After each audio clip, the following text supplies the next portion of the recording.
Michèle Bourton, bonjour. Bonjour. Alors, on va continuer de parler de chats, là d'une manière très différente. Donc, vous êtes professeure et directrice d'école. J'ouvre mon ordinateur. Oui. Et on va voir après l'école que vous avez créée. Attendez, j'arrive, j'ouvre mon ordi, voilà. Et donc, vous racontez, vous avez été chanteuse, on verra tout à l'heure. Vous racontez votre vie, qui est une vie terrible, hein, une vie, mais bon, passionnante. Et Elle avec, a mal commencé. En fait, vous avez plein de vies d'ailleurs, vous avez plusieurs vies finalement.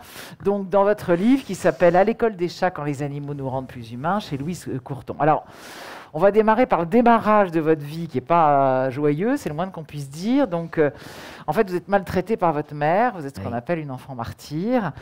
Donc, on va pas donner peut-être tous les détails parce que c'est assez terrible.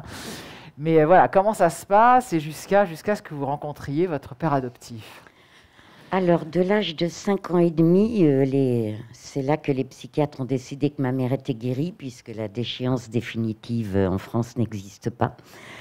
De l'âge de 5 ans et demi, le jour où elle m'a repris, un 6 novembre 63, jusqu'à l'âge de 16 ans et demi, j'ai vécu pratiquement 11 ans dans une cave. Ma mère me détestait évidemment, sinon on ne fait pas ça à un enfant qu'on aime. Et dans cette cave où, à 5 ans et demi, on ne comprend rien, je dors sur un tas de charbon. Et il y a une lucarne, c'était dans le nord-est de la France, à Nancy. Il y avait une lucarne, enfin justement sans vitre, mais avec 5 barreaux. Et dès le premier jour, alors que je pleurais sur mon tas de charbon, en ne comprenant pas pourquoi la veille j'étais encore chez ma nourrice, et si bien...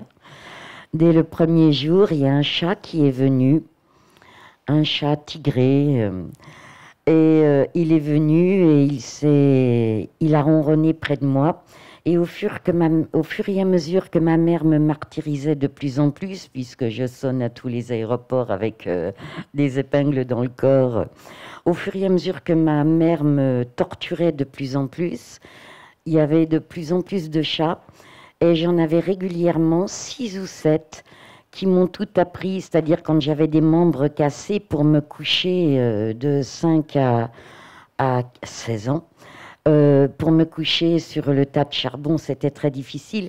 Et ces merveilleux chats n'ont jamais cessé, ils ne m'ont jamais abandonné une seule nuit dans ma cave. Et ils m'expliquaient comment me coucher tout doucement, comment réparer mes blessures, il me léchait mes blessures. Et en fait, à 16 ans et demi, je parlais presque pas humain parce que j'étais pratiquement jamais à l'école. Il fallait surtout pas qu'on voie mon visage tuméfié. Donc, j'allais presque pas à l'école et je parlais chat. Je jouais chat, je parlais chat. Et voilà pour la partie de mon enfance jusqu'à mon adoption. Heureusement, j'ai eu un atout. Bon, alors, heureusement, j'ai eu les chats parce que j'ai 4 sœurs qui sont suicidées quand même. Donc, moi, je ne me suis pas suicidée parce qu'il y avait les chats. Votre maman a eu combien d'enfants? Elle a eu 6 enfants. Et ce qu'il y a de terrible, et c'est pour ça que j'ai aussi écrit ce livre, ça n'est pas seulement pour ces merveilleux animaux. Ce qu'il y a de terrible, c'est que quand j'avais 5 ans, j'étais donc dans un foyer de l'ASE, dans une famille d'accueil. Oui, parce qu'on vous a tout de suite séparé de votre mère dès oui, la naissance, de parce 13 jours, en fait, elle est partie en HP. Oui. Cette femme était malade, psychiquement. Oui, très malade. Et à 5 ans, qu'est-ce qui se passe? Eh bien, là, moi, j'étais tranquillement dans ma famille d'accueil et elle a repris mes 3 sœurs aînées et elle les a torturées comme moi elle l'a fait, mais elle l'a fait pendant 8 jours parce que l'aînée avait 12 ans. Elle n'avait pas 5 ans. Elle avait 12 ans, donc elle a décidé de fuguer en emmenant ses 2 petites sœurs. Je les ai presque pas connues. Et là, l'assistante sociale est venue et a dit puisque les grandes ont fugué, on va essayer de vous ramener la petite Michèle parce qu'à 5 ans, elle ne pourra pas se sauver. C'est authentique, hein, c'est dans mon dossier. Donc, effectivement, je n'ai pas pu me sauver. Moi, je ne comprenais absolument pas ce qui se passait quand j'avais 5 ans. Et ça a été brutal parce que j'étais chez ma nourrice que je prenais pour ma maman. Et elle m'appelle à la fenêtre, elle me dit, tu viens voir Michel à la fenêtre. Elle me porte un petit peu parce que j'étais trop petite, mais on était dans la campagne et au rez-de-chaussée. Et elle me dit, tu vois la dame là qui vient avec la petite fille au manteau rouge, bah, c'est ta vraie maman, elle vient de chercher, ta valise est là. À 5 ans et demi. Et cette dame est rentrée, elle m'a dit, dis bonjour maman, je suis ta vraie mère. Et j'ai dit bonjour madame, comme tout enfant normal, je pense. Et j'ai pris ma première gifle, il fallait que je dise bonjour maman. Et là, on est parti dans le bus et je n'ai plus jamais revu cette famille d'accueil. Et je comprends que mes sœurs se soient suicidées, quoi, parce que c'est terrible à vivre. Et moi, si les chats n'avaient pas été là, dans ma cave, jour après jour, nuit après nuit, il est certain que je ne serais plus là non plus. Ouais, c'est pour ça, on va en parler avec l'école que vous avez créée, mais c'est vrai que nous, on est très axés sur les animaux, mais votre histoire est quand même un témoignage absolument monstrueux de la difficulté des services sociaux. Oh oui. Et voilà, et vous êtes vraiment, donc vous êtes très révolté d'ailleurs là-dessus, complètement. parce que Complètement. et il y a de quoi, parce que vous Oui. avez, donc c'est vrai que vous avez eu une série de malchances là-dessus qui est assez terrible. Donc vous êtes réellement martyrisé au quotidien. Et heureusement, il vous arrive quand même enfin quelque chose d'heureux. Donc, en fait, on découvre à l'école, les rares fois où vous y allez, finalement, à l'école, que vous chantez bien. Oui, c'est vrai. C'est ça qui va un peu vous sauver, l'air de rien, parce que c'est comme ça que vous allez rencontrer. C'est pas trop à l'école, c'est à l'église, parce D'accord. qu'en plus, l'hypocrisie, elle est dans toute son ampleur, mais ma mère ne croyait en rien. Mais pour faire bien vis-à-vis des services sociaux et des voisins, je devais aller à l'église. Donc je vais au catéchisme, et là ce sont les prêtres qui ont dit mais t'as un joli filet de voix à l'époque, hein. Et on va te faire chanter toute seule au micro sur l'autel de l'église. Tu chanteras toute seule les couplets et les fidèles reprendront les refrains. Donc c'est ce que j'ai fait dès l'âge de 7 ans. Et vous en donnez des cours, vous n'aviez pas du appris, tout, c'était comme ça. Non, pas du tout. Et ça me faisait du bien en même temps de chanter, mais je n'avais pas conscience que le fait de chanter pouvait m'aider. J'étais trop jeune. C'est des années plus tard que je l'ai compris. Mais là, ils ne se sont pas rendus compte quand même que vous étiez, si, que vous aviez des bleus, vous aviez des mais tout le monde le marques. savait. Par la lucarne ouverte qui, heureusement, permettait aux chats d'entrer, on me jetait quand même des bananes, gentiment. C'était, tiens, je te file vite une banane... parce que je sais que tu n'as rien, du pain rassis. Les gens savaient parfaitement ce que je vivais. Tout le quartier le savait, l'école le savait, l'église le savait, tout le monde le savait. Ouais. Ça se voyait, j'étais... À un moment donné, j'ai eu Bon, je ne vais pas raconter de trucs terribles, mais j'ai eu un coup de marteau ici qui m'a cassé toutes les dents. Quand même, je faisais des séjours à l'hôpital réguliers. J'ai eu au minimum 13 traumatismes crâniens je suis sourde à 40% aujourd'hui. L'hôpital, j'ai tout dans mon dossier, quoi. Bon, il y a des choses qui n'ont pas été notées, mais j'en ai sûrement eu plus, puis j'ai eu tous les membres cassés.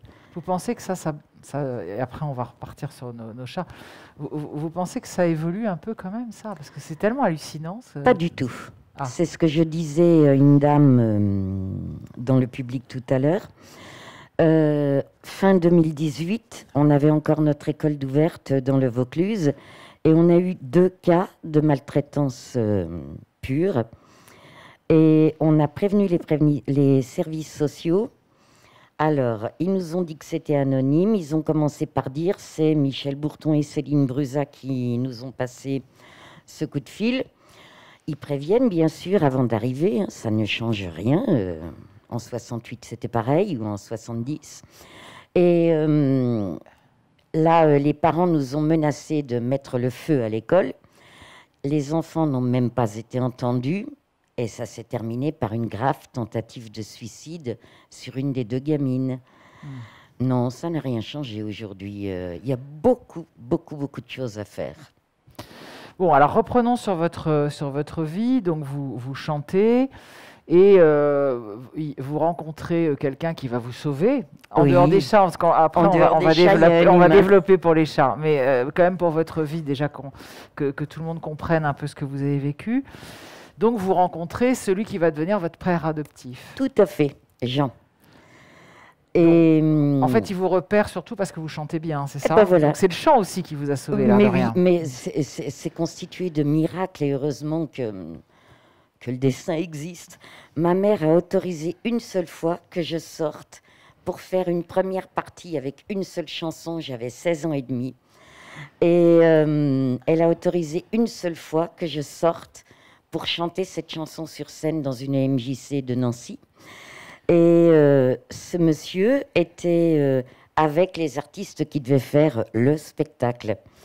Et il m'a invité à leur table, et quand il a vu que je commençais à paniquer, parce que moi j'étais qu'un paquet de traumatismes, quand il a vu que je commençais à paniquer parce que devant ma grenadine, parce que j'allais arriver en retard à la maison, il m'a dit: ne t'inquiète pas, je te ramène. Et j'aurais pu tout risquer. Heureusement, c'était quelqu'un de... C'est clair, parce qu'avec le malheur que vous aviez... bon. Puis surtout que je savais même pas comment on faisait un enfant, quoi. C'était... J'étais un chat. Et donc, il m'a ramené et je lui ai dit quelques bribes, mais j'avais tellement crié quelques bribes aux instits, aux médecins de l'école, aux médecins de l'hôpital qui savaient, qui parlaient tout bas. J'avais tellement crié ma détresse sans que qui que ce soit, les gendarmes qui venaient me chercher quelquefois dans un wagon où je dormais quand ma mère me mettait dehors, et que tout le monde me ramenait tout le temps chez ma mère, je me suis dit, je vais lui en parler, mais de toute façon, ça ne changera rien. Eh bien, ça a changé. Je suis tombée sur l'être humain qui a été révolté. Et il est venu me chercher au collège où, bien sûr, la DAS m'avait mis en CAP de sténodactylographe, comme tous les mômes de la DAS, hein, c'est comptabilité, sténodactylographe pour les filles ou travaux manuels pour les garçons. Et il est venu me chercher 3-4 jours, et au bout de 3-4 jours, je me souviens, et là c'est rigolo pour les dates, au bout de 3-4 jours, il m'a dit: je te dépose, mais je reviens tout à l'heure. Oh, je paniquais, je ne savais pas... Et c'est marrant, ma mère m'a repris le 6 novembre 63.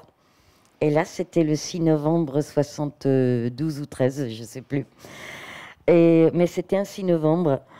Et ma mère m'avait attachée comme d'habitude, hein, avec l'aide de ma petite sœur qui entrait parfaitement dans le jeu. Et il a entendu hurler et il a défoncé la porte. Et ma mère a voulu l'agresser, mais elle a été extrêmement surprise qu'enfin un être humain se révolte. Incroyable, jusqu'à présent on lui fichait une telle paix. Et il m'a détachée aussitôt. Elle lui a envoyé une bouteille de vin pleine dans le visage, mais il l'a esquivée. Et pour la première fois, je l'ai vu, lui qui n'a jamais donné une gifle à qui que ce soit, il a attrapé ma mère et il lui a dit: ça suffit maintenant, j'emmène Michel. Et demain, je vais au commissariat de police. Et il m'a emmenée sans rien. J'avais ma petite robe à fleurs, comme il disait, il s'en est souvent moqué. Enfin, j'avais ce que j'avais sur moi, quoi. Et le lendemain matin, on est allé au commissariat de Vendeuvre-les-Nancy. Et le gendarme, enfin le policier a dit: oh, on la connaît par cœur, hein, la petite là. Et je vous demande une convocation immédiate auprès du juge des enfants. On s'y attendait pas du tout. Mon père adoptif avait même presque peur de se faire arrêter. J'étais mineure. Mais il a eu ce courage-là. Et à 11h du matin, on passait devant le juge des enfants. À midi, on ressortait avec l'ordonnance du juge en adoption simple. Il a fallu une petite heure, pour mettre fin à 11 ans d'horreur. Ouais. Donc c'est là où on voit qu'il y a quand même un vrai problème dans le système. Mais bon, oui. Donc on va être dans des années plutôt sympathiques pour le coup. Donc là, vous allez devenir, c'est là où vous avez une deuxième vie, parce que c'est quand même incroyable, vous devenez auteur, compositeur, interprète. Oui. Donc et vous partez en tournée? Absolument. Mon père adoptif, qui a été obligé d'essayer de faire des travaux pour m'apprivoiser, ça a quand même duré 4 ans. Je me protégeais, je voulais manger en dessous de la table. Bon, enfin, il a eu du courage. Mais il m'a dit, puisque tu chantes et que tu aimes, je vais même t'écrire d'ailleurs des textes. C'était un gars d'une intelligence exceptionnelle et humaine aussi, exceptionnelle.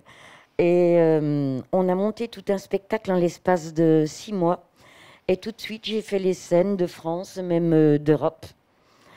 Et ça a duré 12 ans. 12 ans de scène où j'ai pu crier ma rage. J'ai pu en rire parce que Jean m'a appris à rire et à rire de tout. Mais j'ai réussi à en rire qu'à partir de l'âge de 20 ans. Et donc après, j'ai chopé un sens de l'humour extraordinaire qui m'a fait aussi écrire des chansons drôles sur même la situation des enfants. Et, et là, au bout de 12 ans de scène, je me suis dit, je crois que je suis guérie.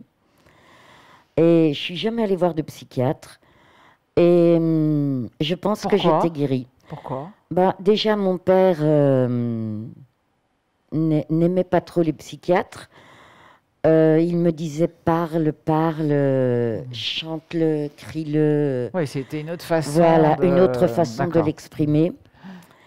Et bon, moi je n'ai rien contre les psychiatres, mais Oui, bon, oui. bah, il se trouvait que je ne suis pas allée en voir un.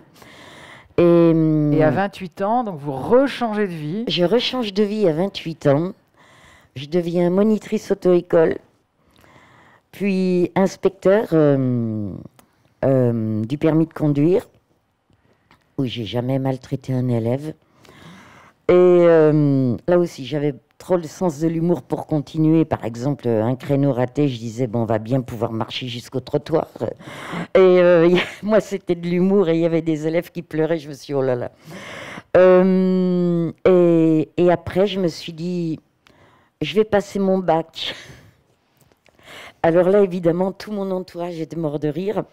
Il me disait, non, déjà, t'arrêtes la chanson, on t'a toujours connu comme ça, c'est pas possible, tu plaisantes. Après, quand j'ai fait voiture auto-école, on m'a dit, oh, mais qu'est-ce que tu vas faire là-dedans? Et à 33 ans, enfin 32 ans, je déclare que je vais passer mon bac, parce que déjà, je suis dans une famille qui ironise un peu sur mon absence de culture, bien que à 32 ans, elle était meilleure qu'à 16 ans. Et puis, je voulais faire plus grand, je voulais faire autre chose. Et pour faire une fac, ben, il fallait que je passe le bac.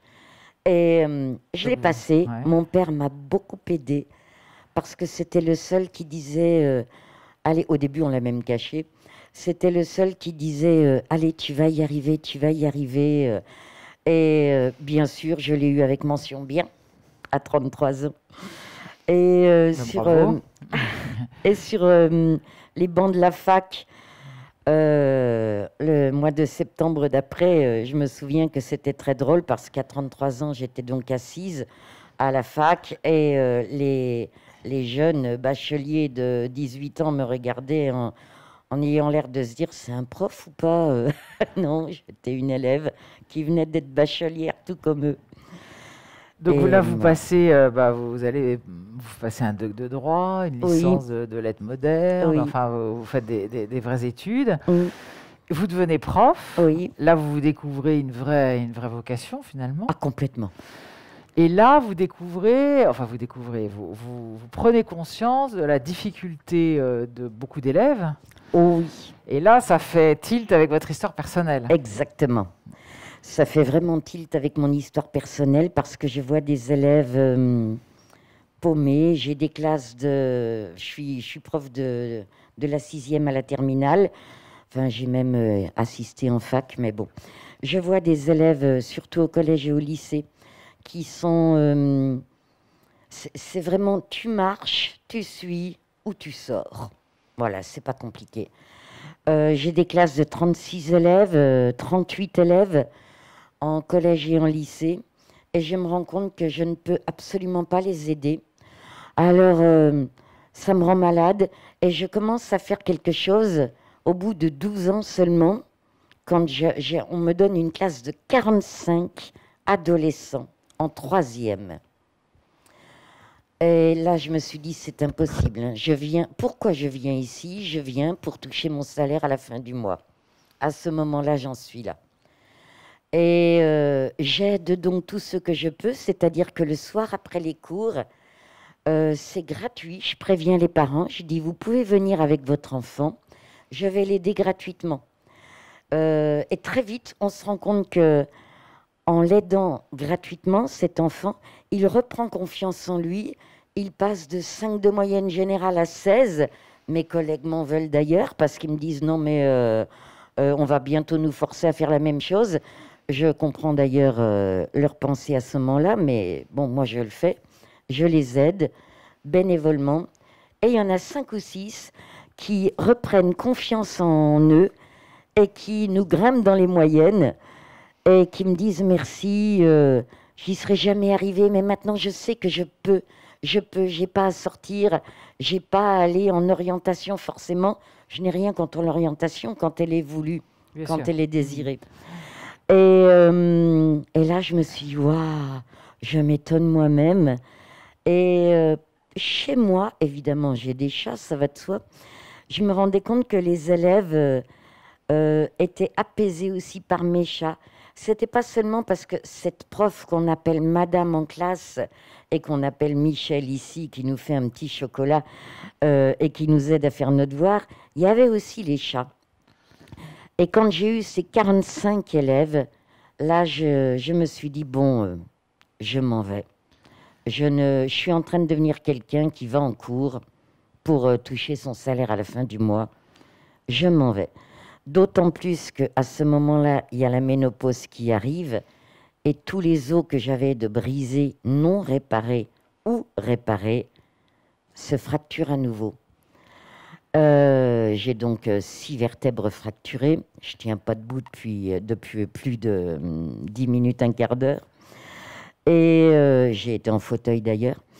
Et je me dis, il faut que je fasse quelque chose de ma vie pour les enfants, pour que le système scolaire soit moins idiot que celui qu'il est en ce moment, du moins qu'on me présente. Mais j'ai parfaitement conscience que moi, toute seule, je vais être vraiment le mini grain de sable.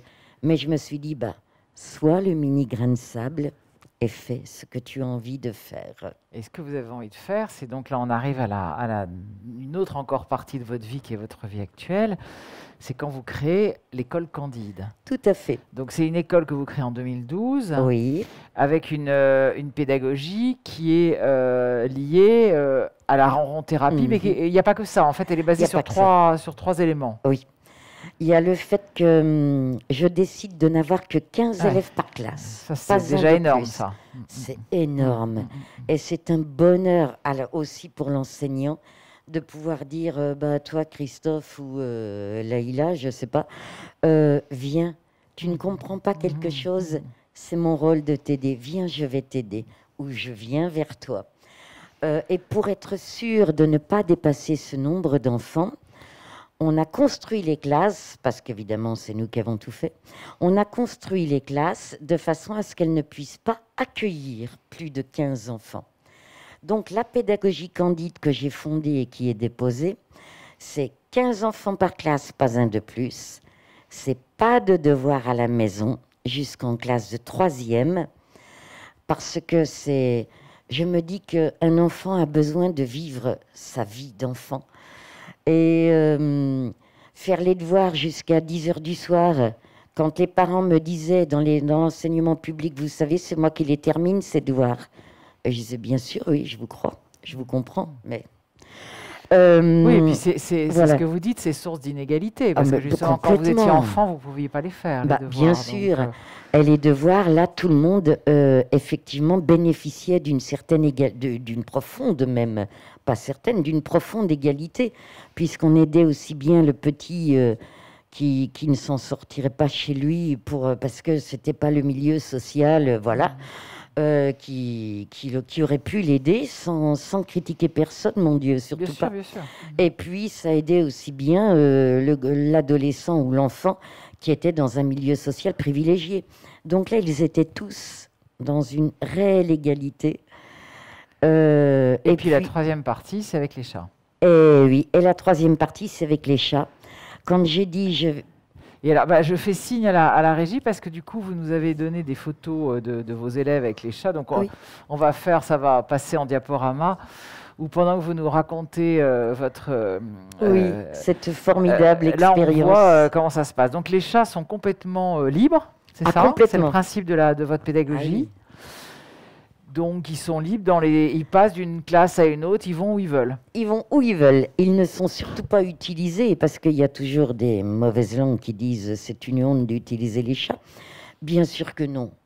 Puis alors, moi, je suis la dernière à vouloir utiliser un animal.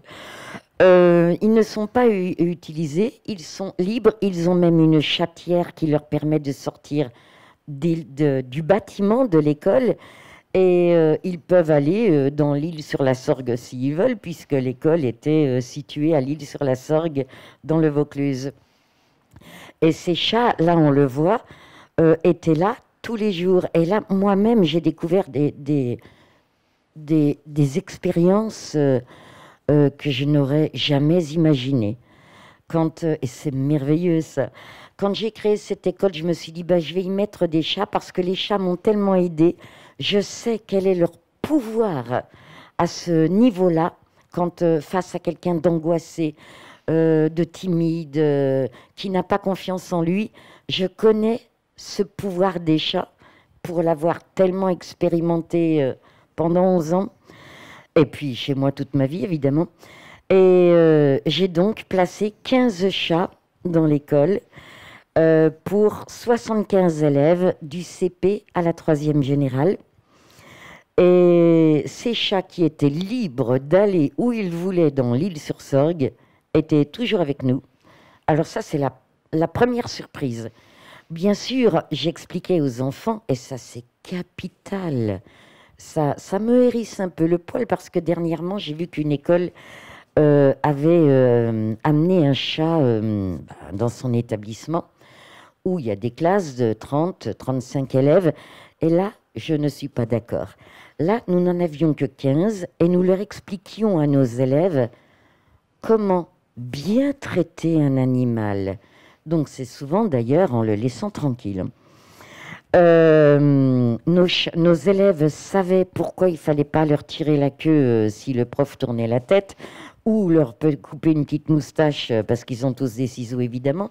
Nos élèves étaient systématiquement au courant de tout ce qu'on pouvait et ne pouvait pas faire sur un chat. Et ils étaient merveilleux, ces petits, parce que les petits comme les grands d'ailleurs, parce qu'ils se sentaient déjà dans un milieu tellement privilégié, avec seulement 15 élèves par classe, et leur réussite extraordinaire. Le rectorat peut le prouver, il a les chiffres, qu'ils étaient heureux aussi avec les chats. Et jamais on a eu d'accident, une fois, un seul. On a eu un seul accident, pour être totalement honnête. Je n'ose même pas, avec mes mots, dire ce qui s'est passé, mais le chat était bien vivant et tout va bien. Mais ça m'a fait tellement souffrir pour le chat que l'élève a été exclu le soir même de l'établissement. Et tous les élèves savaient que si on faisait du mal à un chat, on était exclu. Donc les chats venaient naturellement sur les tables, au lieu d'aller jouer dehors. Alors ça m'a étonné. Ça nous a apporté aussi le silence. Dans l'éducation nationale, on doit faire le gendarme à peu près 3/4 d'heure sur 1 heure de cours. Là, jamais.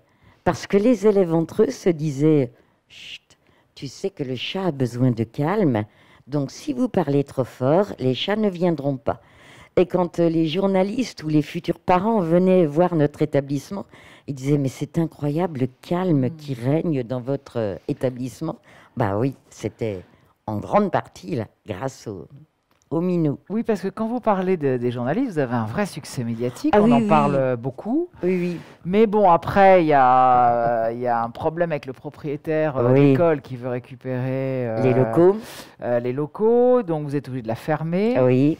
Et avec Céline Brusac, qu'on a vu en photo et qui est dans la salle, vous avez fondé l'ONG Candide International. Et là, on est là dans l'avenir. C'est-à-dire qu'en fait, vous allez exporter cette Absolument. En Afrique. Racontez-nous ça. Alors, nous avons d'ailleurs d'abord essayé de l'exporter en France.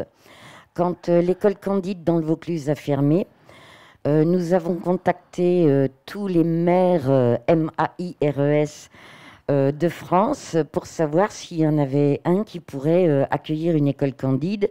Honnêtement, il y en a eu une quinzaine qui ont dit oui, oui, on vous connaît et on adorerait faire ça dans notre ville. Mais voilà, on n'a pas les locaux adaptés et surtout, le rectorat dit non systématiquement. Il faut savoir quand même que dans notre beau pays, pour arriver à créer cette école, j'ai été 2 ans en pleine illégalité. Parce qu'on n'avait pas notre autorisation d'ouvrir et les inspecteurs venaient, mais j'ai tenu bon. Parce que de toute façon, je me suis dit, je n'ai rien à perdre. Et les inspecteurs venaient, ils me disaient, on vous donnera votre numéro d'établissement quand vous aurez viré les chats.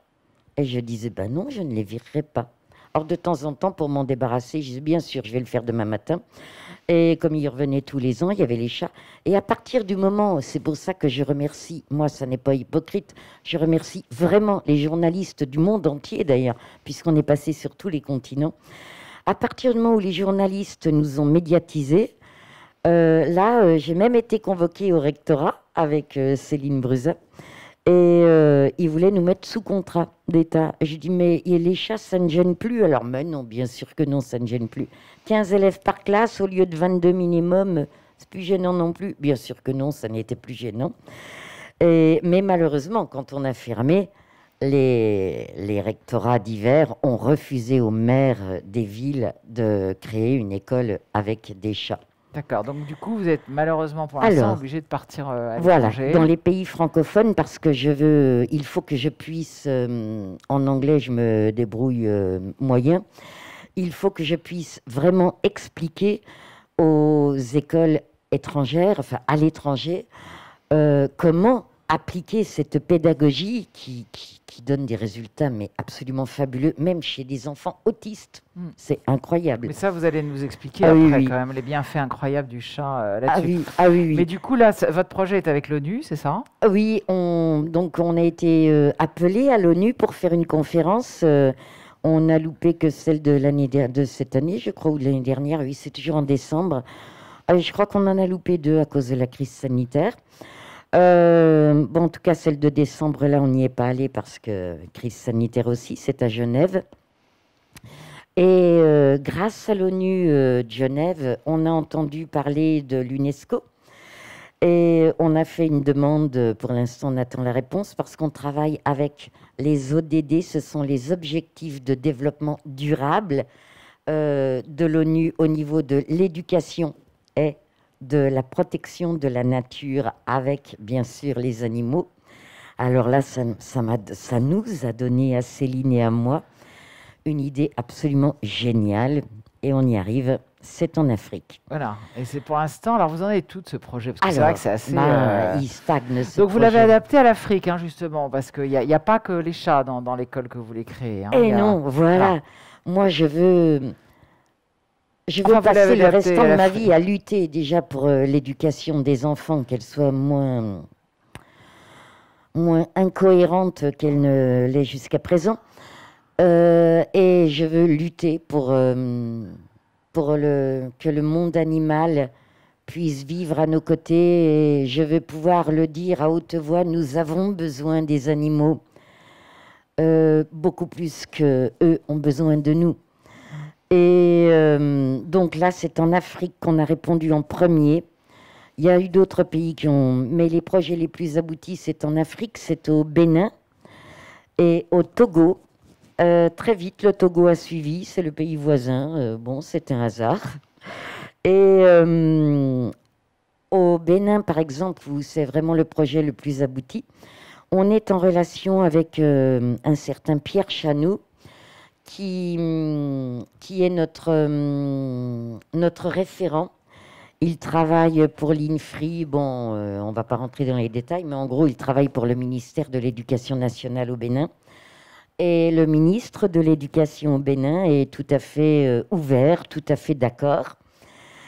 Pierre Chanou a fait 800 km sur des routes très mauvaises pour aller, parce que Cotonou, c'est tout en bas du Bénin, et nous allons nous installer au nord-ouest du Bénin, dans une immense réserve animalière qui s'appelle le parc du W. Et je veux créer cette école avec 15 élèves. Alors là, c'est pas gagné parce que Pierre me dit en riant, tu sais, en Afrique, on a plutôt 100 élèves par classe. Je dis non, non, il n'y aura pas d'animaux avec 100 petits. Donc, j'ai réussi à descendre à 30 pour l'instant, mais on va y arriver. Et de toute façon, il y en aura 15 et pas une plus.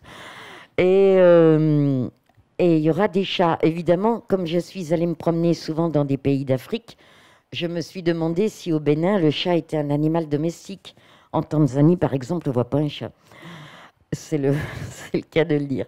Donc, au Bénin, non, non, les chats dorment dans les maisons, dans les lits de leurs maîtres, etc.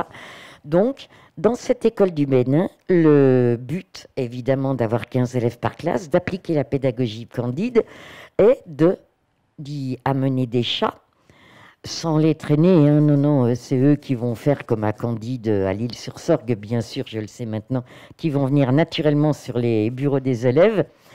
Et j'ai décidé de faire un module, d'écrire un module, enfin de le fonder entièrement, pour compléter le programme de l'éducation nationale au Bénin, parce que, et le ministère est complètement d'accord, je voudrais installer cette école donc dans la réserve animalière du parc W, pour que les enfants apprennent à connaître leur environnement direct. On s'est rendu compte que les petits Béninois, comme tous les enfants d'ailleurs du monde en général, ne connaissent pas leur environnement direct. Ils n'ont aucune idée des merveilles qui les entourent dans leur De toute village. façon, il y a une baisse de la culture sur la nature Oui, mais générale. Il n'y a pas que les enfants. Ah oui, malheureusement. complètement, Et ça, complètement. ouais. Et là, le but, c'est que les enfants apprennent à connaître les animaux de la savane, puisque ça va s'appeler d'ailleurs École Candide dans la savane. Je veux qu'ils apprennent à connaître les animaux de la savane petit à petit, parce qu'il n'est pas question de les obliger non plus. Donc petit à petit, par exemple, c'est 6 ans le cycle primaire au Bénin, d'ailleurs dans toute l'Afrique de l'Ouest. Et au petit de 6 ans, par exemple, je dirais, dis-moi pendant un trimestre l'animal que tu veux étudier. S'il me dit l'éléphant, ben, je vais l'aider à étudier l'éléphant de manière théorique 2-3 heures par semaine. Et tous les vendredis après-midi, il y a un guide local, enfin plusieurs, qui vont amener ces enfants dans la réserve animalière pour arriver à leur faire voir petit à petit l'animal, les animaux, au fur et à mesure que les trimestres passent, qu'ils ont appris à connaître. Et le but, c'est évidemment que quand on ne détruit pas ce qu'on aime.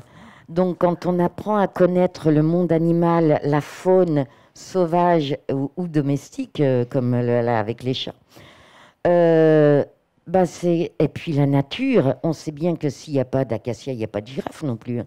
Donc, un enfant qui va apprendre à connaître ça, il va finir par l'aimer et plus tard, créer des vocations ou au moins, arrêter de braconner, arrêter de massacrer. Ouais, c'est un projet magnifique. Parce que alors, la vie, c'est tellement mieux qu'une défense d'éléphant. Ouais, mais alors du coup, c'est compliqué en ce moment parce que déjà, un projet comme ça, c'est pas évident. Le contexte n'est pas très favorable. Alors, a priori, vous partez sur quel genre de... Alors là, pour dire la vérité, on ne sait pas trop, hein, parce que la crise sanitaire a bloqué le projet. J'ai pourtant des amis qui arrivent à partir au Bénin, mais moi, j'ai un autre souci grâce à chère maman. C'est que comme j'ai eu toute fracturée, le test PCR, c'est raté pour moi. Donc, je ne peux pas prendre l'avion depuis 2 ans. Pourtant, je suis entièrement vaccinée, évidemment. Mais quand on regarde ma radio, ça s'arrête là et hop, c'est dévié comme ça, carrément. Donc, le test PCR, c'est pas possible.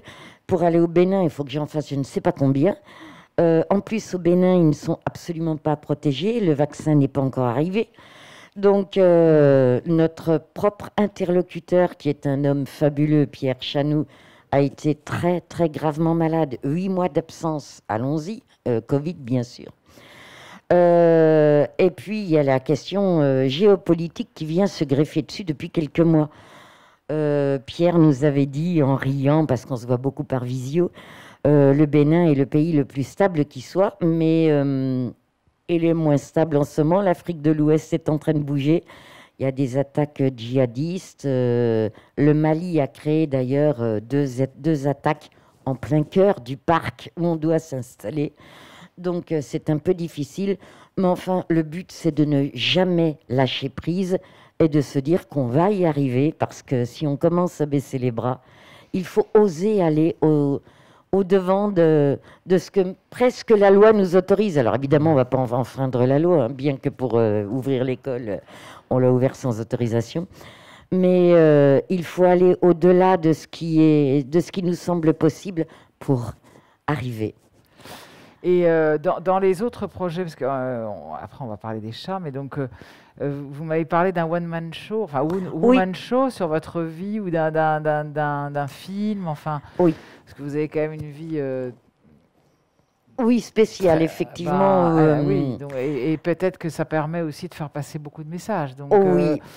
Où est-ce que vous en êtes là-dessus? Alors, il y a 2 projets en cours. Il y a un film et un one-man show. Alors, pour le one-man show, je suis en train de réfléchir. Alors, il est mis en scène, ce one-man show, par Jean-Louis Milesi, qui est un ami. C'est le réalisateur ou scénariste de Marius et Jeannette, Joseph, dernièrement, qui a fait un tabac. C'est un réalisateur que j'adore parce qu'il est d'une humanité exceptionnelle, exceptionnelle dans tous ses films. Et bien sûr, comme c'est un ami, il a déjà écrit le scénario de mon livre, de ma vie, et il cherche des producteurs qui puissent le financer. Ça serait, si j'ai bien compris, un film de fiction tiré de faits réels, quoi. Voilà, où il y a des images qu'on ne pourra absolument pas montrer, non, mais c'est clair. Celles dont on n'a pas osé parler d'ailleurs. C'est normal. Mais donc, il va faire une sorte de fiction. Je crois que ça s'appelle un biopic ou un bioptique. Oui, bon, je ne sais pas. En tout cas, bon, pardon, Jean-Louis. Espérons qu'il trouve les budgets. Vous viendrez nous reparler de ça.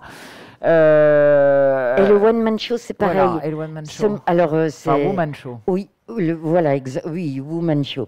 C'est pareil, mais je commence à me poser des questions parce que je ne sais pas combien j'ai vendu de livres depuis qu'il est sorti le 12 mai dernier, mais le souci avec ce woman show, c'est qu'il faudrait que les gens dans la salle aient lu mon livre pour comprendre.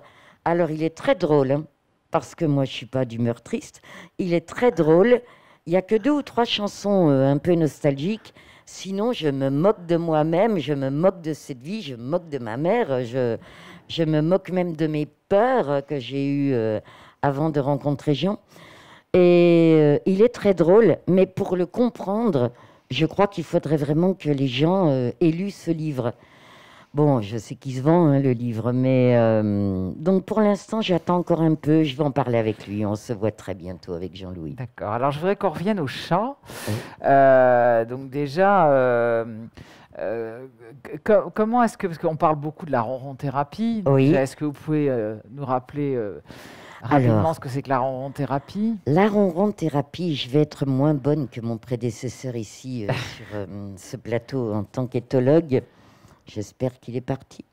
Ah non, il est encore là. Tant pis.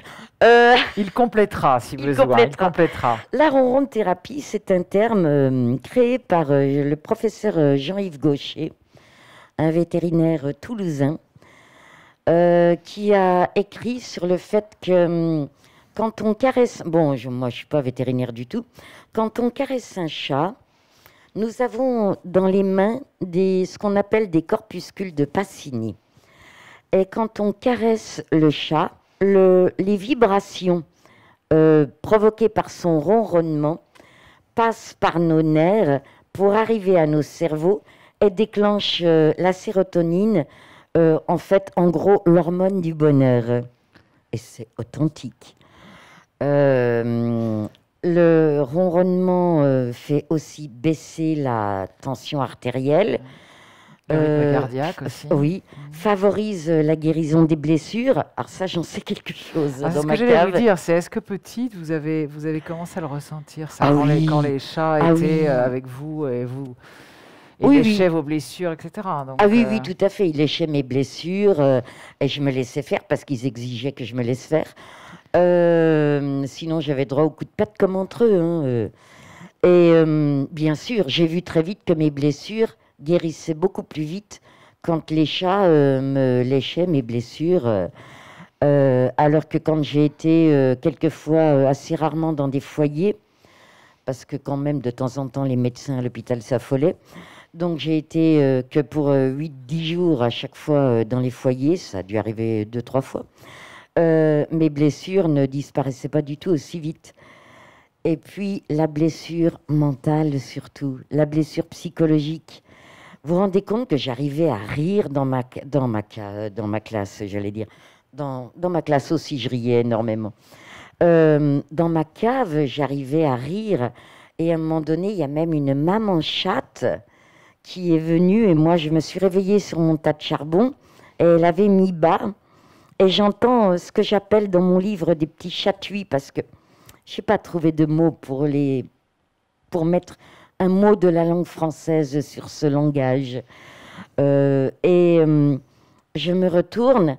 Et elle m'amène petit à petit ces petites boules-là, pas pour que je m'en occupe bien sûr, mais pour me les présenter. Et à partir de ce moment-là, je vous assure, j'ai été leur sœur. Je les ai vus grandir, j'ai joué avec eux. On avait tout ce qu'il fallait avec le charbon. J'ai joué avec eux, j'étais à quatre pattes comme eux, au point que d'ailleurs à un moment donné, j'ai réussi à attraper une souris, mais je l'ai laissée filer. Et cette maman chatte m'a tout appris comme assez petit. C'est normal, j'ai avec elle à qui parler, hein. Donc, elle m'a tout appris comme assez petit. Et là, je sais que j'ai réussi à me dire souvent, quand ma mère m'attachait, bon, et me torturait, j'ai réussi souvent à me dire, c'est pas grave, tout à l'heure, je vais voir mes chats. Et les chats m'ont appris aussi à respirer.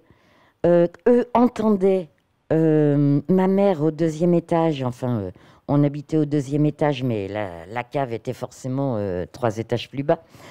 Et eux entendaient ce fameux trousseau de clés qui me gêne encore aujourd'hui. Ils l'entendaient bien avant moi et ils se mettaient devant la porte et ça voulait dire calme-toi, détends-toi, respire profondément, elle arrive. Vous vous rendez compte que après ils se sauvaient, ma mère n'a jamais su que je n'étais pas seule dans cette cave. Elle n'a jamais su que j'avais des chats toutes les nuits avec moi. Et c'est très bien, hein, parce que si elle l'avait su. Et la maman chatte le savait.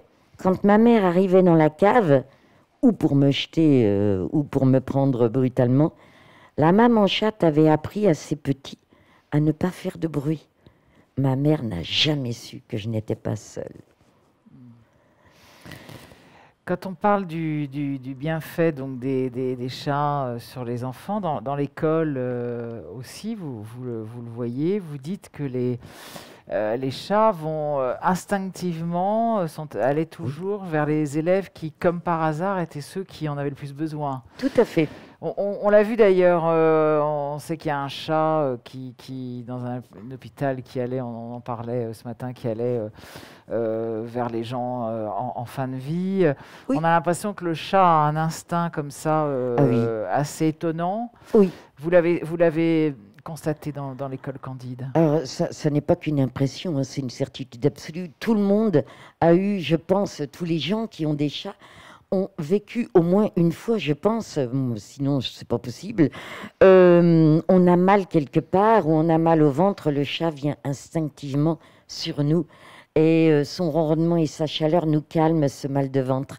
Alors à l'école Candide, on avait des enfants comme les vôtres ou ceux de n'importe qui dans cette salle, et puis on avait aussi des enfants à problème. dyslexiques, dyscalculiques, bon, ça veut dire avec des problèmes d'apprentissage, et qui n'avaient plus du tout confiance en eux, d'autant plus que leur prof excédait, et là je ne critique pas les profs, je les admire vraiment, d'autant plus que j'en ai été une, les profs excédés, parce que moi aussi ça m'est arrivé, j'ai honte mais je le dis, ça m'est arrivé de dire à un élève, bon écoute tu comprends rien, excuse-moi je passe. Oh, c'est là que j'ai réagi d'ailleurs. Alors les gosses viennent puis ils nous disent vous n'y arriverez jamais avec moi, je suis qu'un con. Et alors là, Céline et moi, on leur disait non, non, t'es loin d'être un con. Et on va te le prouver d'ailleurs. Mais en 8 jours de temps, les parents venaient nous dire mais comment vous avez fait? Ça ne fait que 8 jours que notre enfant est chez vous. Et le voilà qui rit, qui rentre, qui nous parle. C'est incroyable, on a un enfant qui nous parle, on s'en rappelait même plus. Qui veut aller au cinéma avec nous, qui veut... Mais je veux dire, même c'était des familles complètes qu'on régalait dès que leur enfant entrait. Là, c'est une classe de quatrième. Les quatrièmes, pour les inspecteurs, il n'y a rien de pire. Et, ils sont adorables. Mais c'est vrai que c'est une classe sans examen. Ils sont en pleine adolescence. Là, ce sont des troisièmes. Et ils sont tous... les chats allaient naturellement vers les enfants les plus cassés par l'éducation nationale. Je répète, je ne critique pas les profs ni les instituts, surtout pas. Ce que vous dites beaucoup aussi, et puis qu'on dit un peu sur tous les animaux, c'est que les chats ne jugent pas. Mais donc non. Ça aussi, ils vous prennent tel que vous êtes, et donc ça c'est important aussi pour un enfant qui est en pleine construction de son identité. Et les enfants nous le disaient d'eux-mêmes. On lui disait, alors qu'est-ce que tu ressens? Je sais pas, on a eu un petit enfant autiste à 11 ans ou 12 ans, et on lui disait, qu'est-ce que tu ressens maintenant? Et l'enfant qui a perdu beaucoup de son autisme d'ailleurs, qui est super aujourd'hui, qui fait le métier qui lui plaît, informaticien, nous a dit, mais le chat, il ne me juge pas. J'arrive, je vais à l'école, quand je sais que c'est trop dur, j'y vais pour le chat, j'y vais pour les chats. Et il y avait certains de nos chats qui étaient soigneurs particulièrement de tel ou tel... traumatisme chez les enfants. L'autisme, par exemple, bon, on n'a pas eu beaucoup d'enfants autistes, hein, mais on n'en a eu que 2 ou 3. Mais les chats allaient particulièrement vers lui. Les chats s'étaient donné un rôle dans l'école que même moi, je ne comprendrai jamais. Mais c'est une merveille absolue. Par exemple, on avait notre chat infirmier, Donald, un petit chat tigré. Et il était dans n'importe quel endroit, dans l'école ou à l'extérieur de l'école.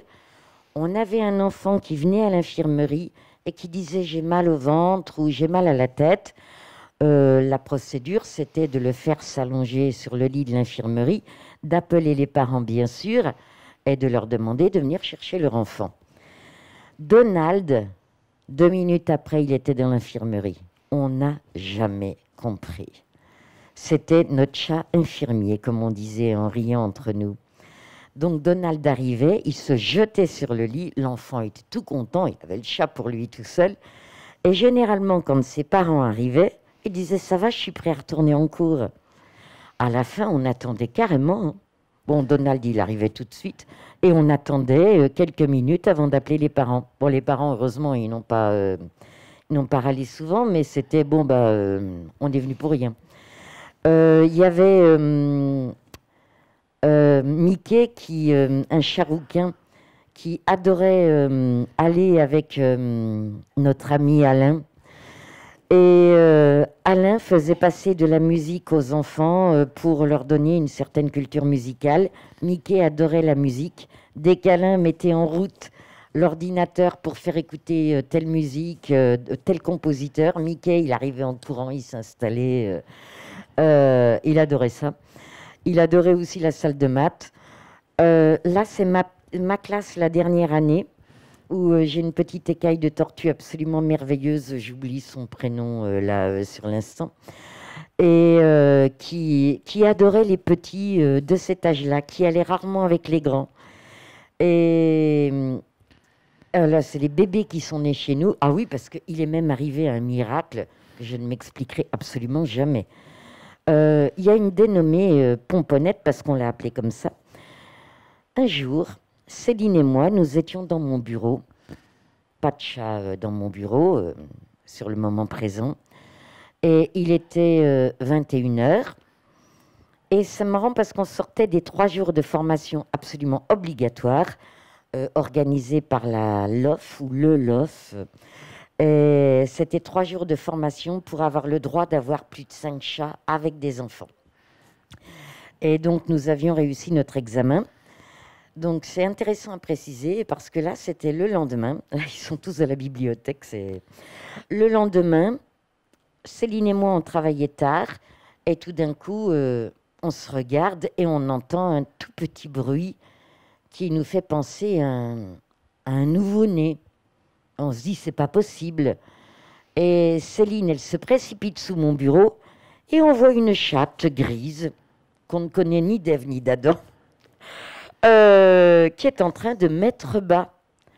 Et on est arrivé à temps parce qu'elle a fait 4 petits et le 5e, elle ne pouvait plus. Et on l'a assisté. On venait d'apprendre à clamper le cordon ombilical pour pas le faire au mauvais endroit. Nous l'avons fait. Elle nous a été reconnaissante et nous l'avons gardée. Elle était assez sauvage, mais elle s'est adaptée. Elle est restée 1 an, parce que c'était juste avant 1 an qu'on ferme. Et bien sûr, ces petits, on les a tous gardés aussi.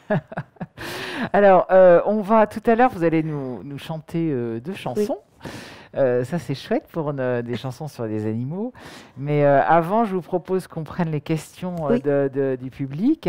Et puis, après, on se retrouvera avec Eric Baratet pour les dédicaces. Mais déjà, je propose qu'on vous applaudisse. Merci. Alors, on va prendre les questions. Alors, j'en ai une juste avant pour vous faciliter tous la tâche. Et oui. Je vais y répondre toute seule parce que j'ai l'habitude dans les émissions. C'est toujours cette question-là, c'est « Et les enfants allergiques ?»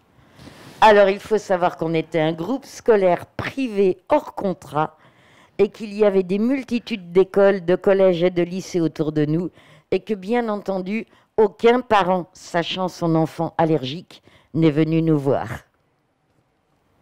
Voilà. Je vous écoute. Merci.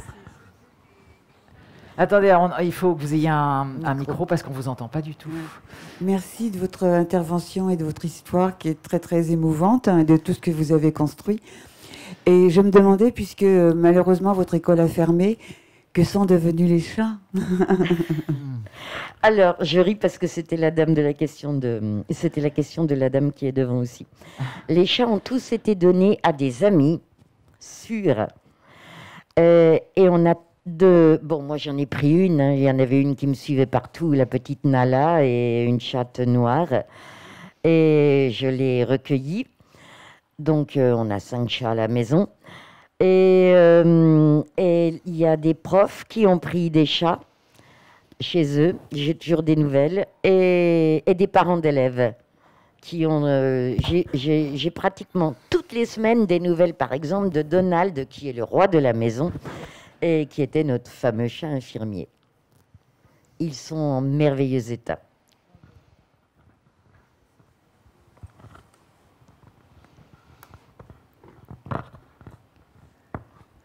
Bonjour. Lorsque vous avez rejoint votre père adoptif, est-ce que vous avez eu des nouvelles des chats qui étaient dans la cave avec vous? Les chats errants qui étaient dans la cave, oui. J'ai pas compris. Ah oui, je suis un peu sourde, donc... que sont devenus les chats? Oh oui, alors ça c'est une excellente question. On est allé les chercher, on les a pas tous eus.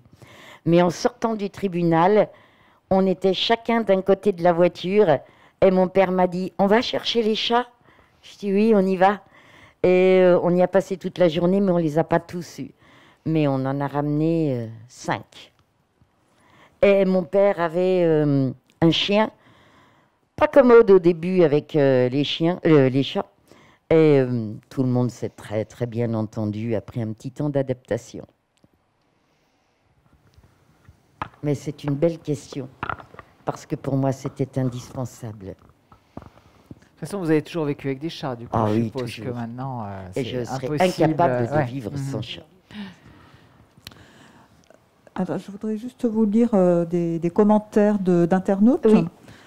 D'une part, plusieurs personnes qui voudraient partager leur admiration et vous témoigner leur gratitude pour votre expérience et l'espoir que vous donnez. Oui.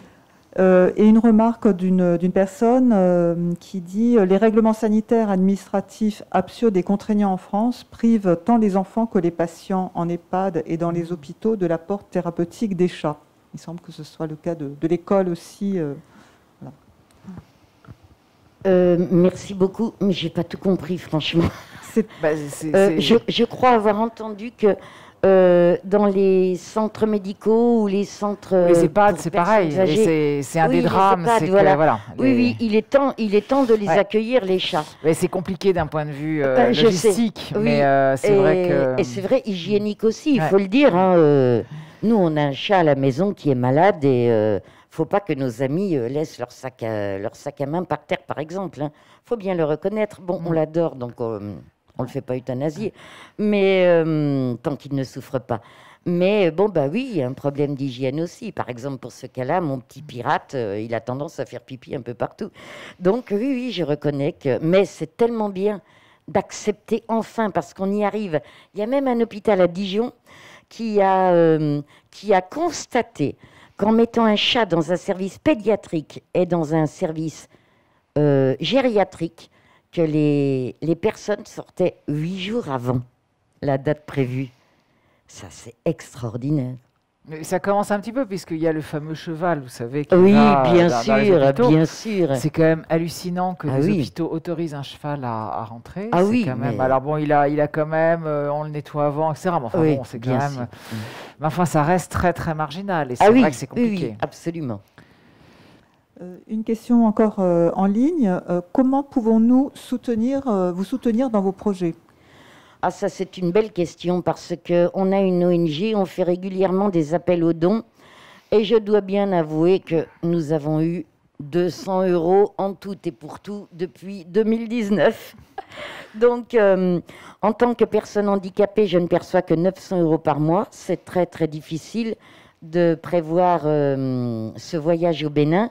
On y arrivera, mais il faut mettre de côté petit à petit. Et effectivement, si on avait des aides... Honnêtement, même l'école au Bénin serait déjà sur pied. Oui, mais c'est peut-être parce que vous ne savez pas, demander... oui, bien sûr. Vous n'avez pas un site, vous n'avez pas... Si, on a un site internet, bien sûr. Je reconnais que ces dernières semaines, il n'était pas très à jour parce que j'ai été malade. Non, je n'ai pas eu le Covid. Mais on fait des appels aux dons et ils arrivent très, très rarement. Tout d'un coup, comme ça, il y a une dame qui nous dit je vous fais 200 €. D'autant plus que les gens qui nous donnent reçoivent un reçu fiscal et c'est déduit de leurs impôts. Donc, je me demande si les gens, mais ce n'est pas un reproche général, si les gens ne délaissent pas l'éducation et le monde animal pour d'autres... sûrement bonne raison. Mais en tout cas, nous, on a beaucoup de mal à avoir des dons. Et puis, bien sûr, aucune subvention. On n'en a jamais eu pendant 7 ans à l'école Candide dans le Vaucluse. Et on n'a toujours aucune subvention. Pourtant, on a des projets bien écrits, mais aucune subvention. Mais c'est quoi votre site ? Il faut peut-être donner l'adresse. Notre site internet, c'est www.candideinternational.com. D'accord. Donc candideinternational.com. Oui, il faut absolument. Je crois qu'il y a même la manière de nous faire des dons, je veux dire, de nous envoyer des dons. Oui. Attendez, il faut que vous preniez un micro, madame, parce qu'on ne vous entend pas du tout. Et pour le reste de la salle, c'est compliqué. Oui, je disais peut-être que le nom n'est pas connu suffisamment pour susciter des dons, parce qu'il y a quand même énormément de demandes de dons. Oui. Voilà. Donc après, moi je sais que j'en fais des dons, mais je sélectionne ceux que je connais. Ben, voilà. c'est normal, et tout à fait. Et un moyen peut-être de se faire connaître, c'est de se mettre sur Lilo. Alors je ne sais pas si vous connaissez Lilo. Quand Non. vous êtes sur... c'est vraiment bien de le savoir, quoi. Plutôt que de faire des recherches sur Google, vous téléchargez Lilo, et c'est pas compliqué, parce que moi je suis nulle et je sais faire. Voilà. Et une fois que vous êtes sur Lilo, dès que vous faites une recherche d'informations, quelle qu'elle soit, vous suscitez des gouttes d'eau que vous redistribuez. D'accord. Voilà. Et ensuite, donc, vous avez environnement, animal, tous les thèmes. Et voilà. Et donc, si vous êtes référencé dans animaux, j'imagine, Oui. vous apparaissez avec WWF, etc. Mais il y a plein de petites associations. Et donc là, vous pouvez effectivement faire une petite présentation de l'association. Et ça permet aussi d'être connu, en tous les cas, d'étendre sa visibilité, comme on dit. Voilà. Donc le moteur de recherche, c'est Lilo. D'accord. L-I-L-O, tout simplement. L-I-L-O, plutôt Ok. que Google. Hein. Voilà, ça permet d'être... Oui, de travailler en plus. nous allons le faisant faire. quelque chose de bien. J'avoue que c'est pas moi qui ai fait les dossiers de demande de subvention, de demande. C'est pas moi du tout qui m'en suis occupée. J'ai un grave défaut, je donnerai ma chemise. Donc, je ne m'occupe absolument pas du côté financier. Mais à l'école Candide, heureusement qu'il y avait Céline avec moi, parce que j'aurais fait rentrer tous les élèves gratuitement, moi. Et il fallait payer les profs. Mais je l'enregistre et je vais aller faire un tour, et nous allons aller faire un tour. Est-ce qu'il y a d'autres questions?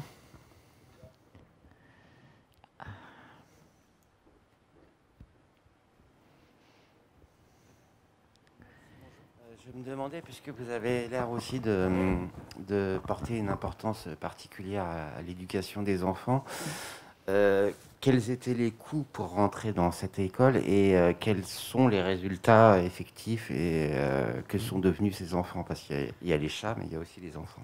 Très, très bonne question.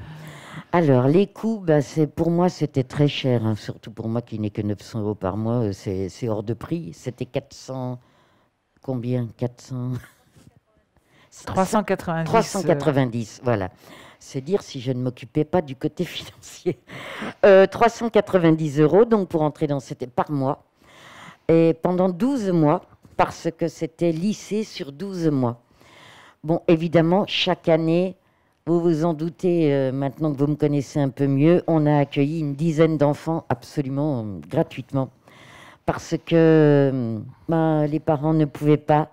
Et l'enfant voulait tellement essayer de s'en sortir.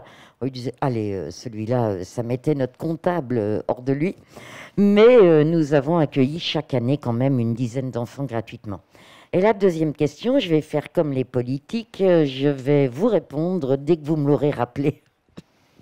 Que sont devenus les enfants? Que sont devenus les enfants? Les enfants ont été évidemment dispatchés dans les écoles et collèges à la fermeture, mais ce qui est important, c'est ce qu'ils sont devenus aujourd'hui. Ils sont magnifiquement heureux, même les plus faibles d'entre eux. Ça, c'est une réussite. Ils me disent, avec leurs mots, parce qu'ils avaient quelquefois des QI très faibles, il faut tout pour faire un monde. Et donc on se disait nous-mêmes, comment on va y arriver, mais on va tout faire pour y arriver. Et ces enfants-là, aujourd'hui, font le métier qu'ils ont choisi. Je sais pas, il y en a un qui construit des machines agricoles. Il y en a 2 horticulteurs dans nos enfants. On en a un, il n'y a pas longtemps, qui a mis sur Facebook j'ai très bien connu Michel Bourton à l'école Candide et maintenant je suis vétérinaire à Nantes. Et heureusement que je suis allée dans cette école. Et c'est tous les enfants qui sont passés chez nous, vraiment, sont heureux dans leur vie. Et ça, c'est la plus belle réussite. Quant aux résultats scolaires, il faut savoir, et c'est pour ça, sans devoir à la maison. Donc, on n'étudie pas le soir chez soi. on s'amuse, on se détend, on discute, on va voir ses amis, on va au cinéma, etc. Sur le plan national, le taux de réussite au brevet des collèges, par exemple, a toujours été inférieur à notre propre taux de réussite à nous, qui était quand même de 99%, alors que nos enfants, non seulement ne bénéficiaient pas des résultats de l'année de 4e et de 3e, et donc du contrôle continu, d'une partie du contrôle continu, et en plus avaient 2 matières supplémentaires parce qu'ils venaient d'une école privée hors contrat. Ils devaient passer une langue étrangère et un examen de sciences, je crois. Voilà, on me fait signe que oui. Donc, c'était beaucoup plus difficile pour eux. Pourtant, ils n'étaient pas stressés grâce au chat. Mais ils sont tous devenus des êtres extraordinaires. Une dernière question. Non, eh ben alors Michel, je vous propose, j'ai bien vu, hein, il n'y en avait pas d'autres. Michel, je vous propose de nous faire une petite, Oui. nous interpréter une petite chanson pour qu'on termine en chanson avant les dédicaces. Merci.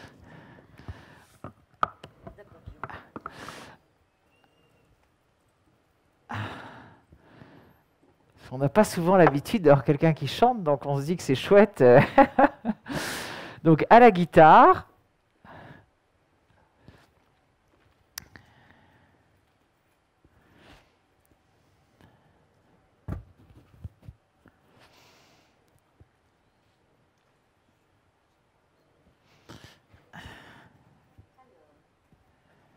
Ah, il n'y a pas de micro là pour l'instant.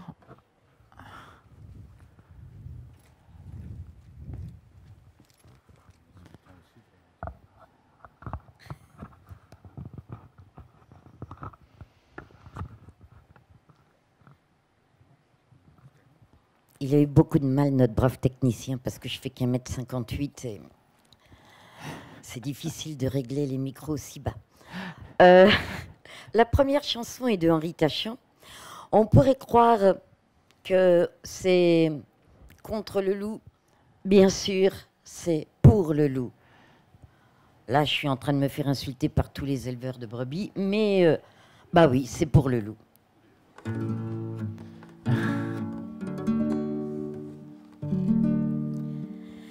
Depuis toujours, le loup a eu le mauvais rôle. Sous son grand manteau noir, il ricane le drôle. C'est le vilain Apache, le sanguinaire Sioux. C'est le scalpeur d'enfants, c'est le grand méchant loup. Pauvres hommes, pauvres pommes, pauvres Américains. Combien de visages pâles et combien d'Indiens. Les 3 petits cochons, tout au fond de leur planque, entassaient leurs millions. Il n'y avait pas encore de banque lorsque surgit vengeur, le drapeau noir en main. Notre Arsène Lupus, notre Arsène Lupin. Pauvres hommes, pauvres pommes, pauvres marchands de grains. Combien donc le Picsou et combien de mandrins. Un agnelet dodu buvait dans l'onde pure, cachant dessous sa laine une tendre nourriture. Le loup en salivant lui dit: mon pauvre agneau, même Jean de La Fontaine raffolait du gigot. Pauvres hommes, pauvres pommes, pauvres suceurs de sang. Combien de cannibales, combien de non-violents. Le petit chaperon rouge, déjà fief et salope, avec son petit pot de beurre et sa petite culotte, a dit à l'animal: tu viens chez moi mon loup.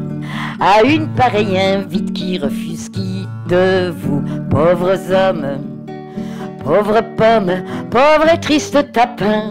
Combien reste-t-il d'anges et combien de catins. Le loup sur son chemin de jeûne et de misère explique un bon chien bien luisant, bien prospère, à la vue de la chaîne accrochée à son cou. À toi la vie de chien, à moi la mort du loup. Pauvres hommes, Pauvre pomme, pauvre caniche nain, combien y a-t-il d'esclaves et combien de mutins? Ne mêlez plus le loup à vos sales histoires, vos contes et vos dictons, c'est de la merde à boire. Et si la faim elle fait sortir le loup du bois, vos guerres vous font sortir de partout à la fois. Pauvre mec, pauvre blanc-bec, pauvres et tristes filous, combien reste-t-il d'hommes, dites-nous, de loups? Combien reste-t-il d'hommes, dites-nous, de loups?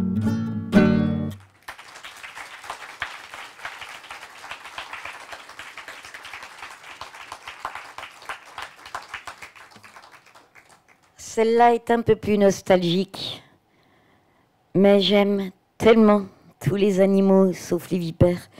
Je plaisante, j'en ai rencontré une fois et je me suis souvent au courant.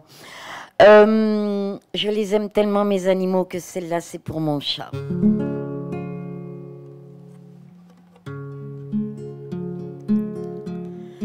Mon chat vivait peinard en somme jusqu'au jour où il m'a choisi à la société protectrice des hommes au fond d'un immeuble moisi. Mes yeux l'imploraient en silence, s'il te plaît, ne me laisse pas. J'aurai pour toi 1000 patiences, je ronronnerai fort sur toi, je ronronnerai fort sur toi.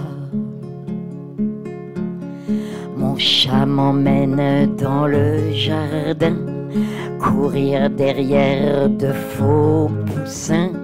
J'en ai agrippé 3 hier, je crois qu'il était fier de moi. Et on s'est roulé sur la mousse, ma truffe contre son nez si froid, mes pattes dans ses mains toutes douces. Je ne suis qu'une enfant, j'ai froid, je ne suis qu'une enfant, j'ai froid. Mon chat très patiemment m'élève sans jamais élever la voix, à coups de langue et de ronron. Depuis je feule bien moins, je crois. Et quand je gronde de colère, tout au fond de ses yeux, je vois que les brimades et les griffures ne sont pas pour lui, mais bien pour moi. Ne sont pas pour lui, mais bien pour moi. Mon chat, oh mon tendre complice, viens, raconte-moi ton histoire. Dis-moi vite car le temps file. À quoi tu penses dans le noir? Depuis des siècles que nous sommes dans la même galère, toi et moi. Dis-moi pourquoi un petit homme, ça vaut bien moins qu'un chat parfois.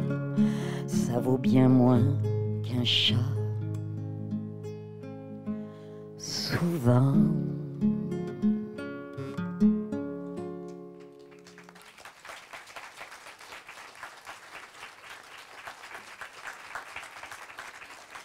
Merci beaucoup.